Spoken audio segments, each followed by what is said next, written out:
नमस्कार, मैं हूं स्वाति और बैद्यनाथ स्वास्थ्य सुरक्षा में आपका स्वागत है।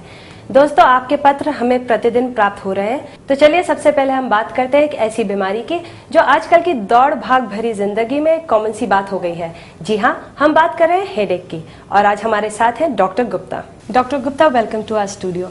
डॉक्टर साहब, सबसे पहले हमें ये बताएं कि सिरदर्द होने के कारण क्या होते? ऐसा है, आयुर्वेद में सिर दर्द का अलग कहीं वर्णन नहीं है। शिरोरोग में सिर दर्द का वर्णन आता है। वैसे सिर दर्द अनेक रोगों में लक्षण रूप में मिलता है। शिरोरोग के अंदर जो सिर दर्द का लक्षण मिलते हैं उसमें 3 प्रकार के सिर दर्द बताए हैं।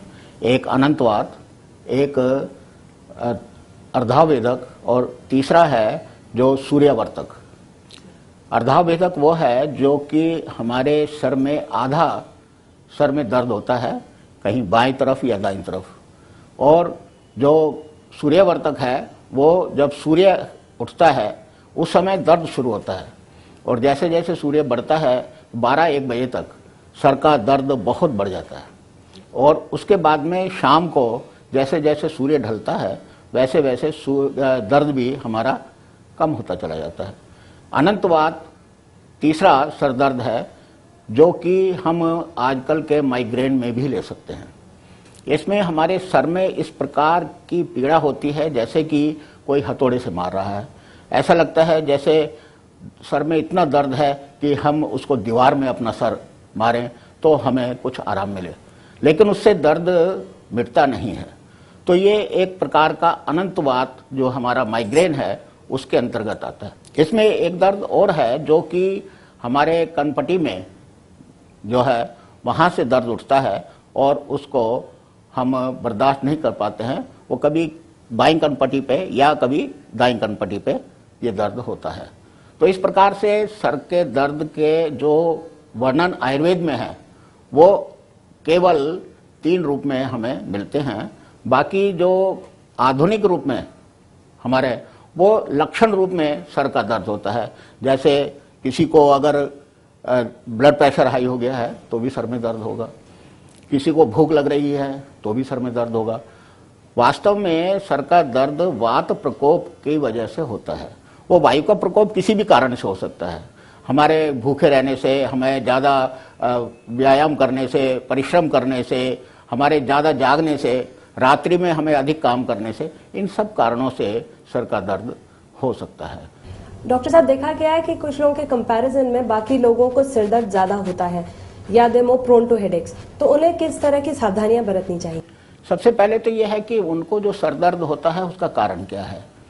अगर वो ज़्यादा सोचते हैं, ज़्यादा उनका टेंशन है, घर का है, बाहर का है, काम का है, किसी भी प्रकार का अगर उनके दिमाग में सोच विचार अधिक हैं तो उससे जो सर दर्द होता है उसके अंदर सबसे पहली चीज़ है कि उन्हें विश्राम करना चाहिए। दूसरी चीज़ है कि उनको सर पे किसी भी तेल की मालिश करनी चाहिए। विशेष करके कुछ ऐसे तेल हैं जो कि थोड़े ठंडे होते हैं, जैसे दूधी का तेल है जिसको हम घिया बोलते हैं, तो उससे सर की मालिश करनी चाहिए। आजकल एक फैशन चल गया है कि लोग सर पर तेल नहीं लगाते क्योंकि हम शैम्पू साबुन इसका यूज़ तो करते हैं, उससे रुक्षता बढ़ जाती है और उस रुक्षता के बढ़ने से हमारे सर में जो टिश्यू है, जो सेल हैं, उस सेलों में वायु का प्रकोप हो जाता है।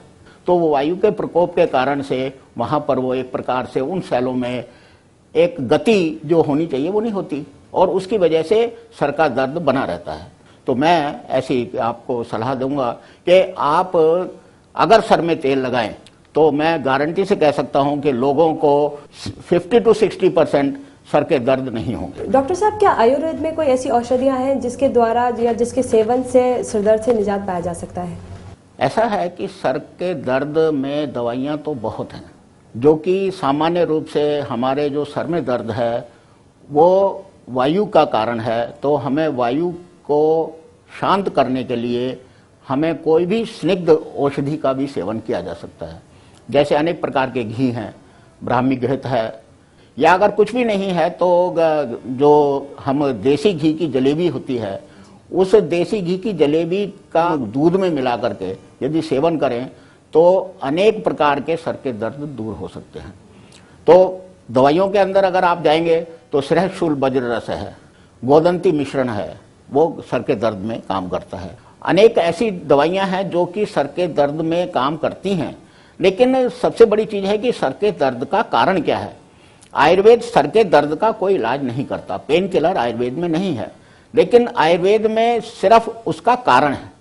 अगर जिस कारण से वो व्याधि, वो सर का दर्द हो रहा है, हमें उसकी चिकित्सा करने से उसको आराम मिलेगा। डॉक्टर साहब, देखा गया है कि ज्यादातर व्यायाम के द्वारा बाकी बीमारियों से निजात पाया जा सकता है, तो क्या सिर दर्द को भी दूर किया जा सकता है व्यायाम के द्वारा? आपका प्रश्न बिल्कुल सही है कि हमारे शरीर में जितने भी अंग हैं, उन अंगों में यदि हम कोई कार्य नहीं करेंगे तो क्रियाशीलता उसमें आ जाएगी और उसमें एक स्टिफनेस पैदा होती है। इसी प्रकार से हमारे मस्तिष्क में भी जो नसें हैं, जो नाड़ियां हैं, जो तंतु हैं, उनको भी एक काम चाहिए। हम बहुत अधिक काम लेंगे किसी से तो वो भी थक जाएंगी, जब वो थक जाएंगी उसके अंदर एक व्याधि पैदा होगी। तो इसी प्रकार से हमारे सर में हम ज़्यादा टीवी पे वर्क कर रहे हैं, हम ज़्यादा पढ़ रहे हैं, हम ज़्यादा किसी के सामने कोई काम कर रहे हैं, तो क्या है कि हमारे सर की जो तंतु हैं उनमें एक्जर्शन हो जाती है, अधिक कार्य हो जाता है, जिसकी वजह से कि हमारे सर में दर्द उत्पन्न होगा। तो उसके लिए हमें व्यायाम ऐसे करने चाहिए जो कि हमारे इन सारे तंतुओं को शांत करें, उनको आराम दें और उसके साथ में उनमें एक प्रकार की जो शक्ति है, जो चेतना है, जो ऑक्सीजन है, जो प्राणवायु है, वो अगर उसको ज्यादा मिलेगी तो उससे उनको ताकत मिलेगी। इसलिए हम यदि प्राणायाम प्रातः काल उठ करके, जिनको ऐसा सर में दर्द हमेशा रहता है, वो सुबह उठ करके प्राणायाम करें। अपने नासिका द्वारा किसी एक बाग में बैठ करके उससे श्वास लें और उसी से छोड़ें, फिर दूसरी नासिका द्वारा श्वास लें, श्वास छोड़ें। इसके अंदर हमारी नासिका के साथ में जो हम वायु का सेवन करते हैं उसमें हमारे शरीर में 3 नाड़ियां हैं, एक ईड़ा, एक पिंगला और एक बीच में सुषुम्ना। जो ईड़ा और पिंगला हैं वो सुषुम्ना नाड़ी के दोनों साइड पर हैं। एक शीत नाड़ी कहलाती है, एक उष्ण नाड़ी कहलाती है। तो ये शीत नाड़ी और उष्ण नाड़ी हमारे जो हम श्वास प्रश्वास लेते हैं उसमें भी इसका बड़ा रोल है। तो हम यदि ये एक्सरसाइज करेंगे तो हमारी जो बाईं तरफ की नाड़ी है, तो हम अगर इस नाड़ी से इस नासिका द्वारा श्वास प्रश्वास लेंगे, श्वास लेंगे, श्वास छोड़ेंगे,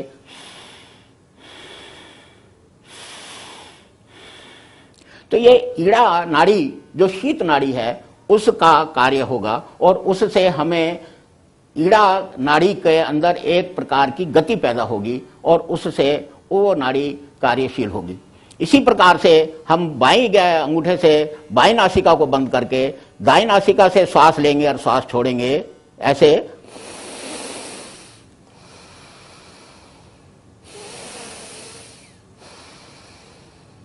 तो इस प्रकार से ये पिंगला नाड़ी हमारी उत्तेजित होगी और वो हमारे शरीर के जो गर्म नाड़ियां हैं उनको ठीक प्रकार से करेगी। और इस प्रकार से हम दोनों ही नासिका द्वारा श्वास लेंगे और श्वास छोड़ेंगे, इस प्रकार से।